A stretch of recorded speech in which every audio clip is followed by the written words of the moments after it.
પોરબંદરમાં મોબાઈલ શોરૂમમાંથી 1,34,000ની વધુ કિંમતનો આઈફોન ખરીદીને છેતરપિંડી કરનાર શખ્સ ઝડપાયો છે, જેમાં પોલીસે આ શખ્સ પાસેથી આઈફોન સહિત અન્ય મોબાઈલ પણ કબજે કર્યો હોવાનું જાણવા મળ્યું છે।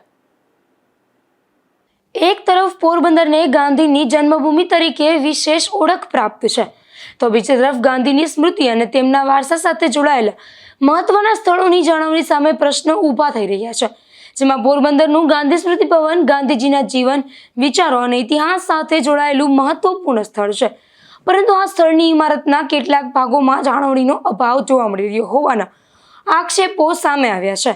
કેટલાક સ્થળોએ તૂટેલી અને જર્જરિત સ્થિતિ, ગંદકી તેમજ જરૂરી મરમ્મતના અભાવે અહીં આવતા મુલાકાતીઓમાં પણ નારાજગી જોવા મળી રહી છે।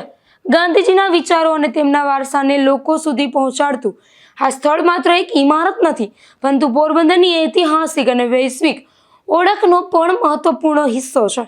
ત્યારે ગાંધીજીની જન્મભૂમિ તરીકે ઓળખાતા પોરબંદરમાં તેમના વારસા સાથે જોડાયેલા આવા મહત્વના સ્થળોની યોગ્ય જાળવણી, સ્વચ્છતા અને સમયસર મરામત કરવામાં આવે તેવી માંગ ઉઠી રહી છે। નિપુલ પોપટ સાથે અશોક થાનકી, ગુજરાત ન્યૂઝ, પોરબંદર।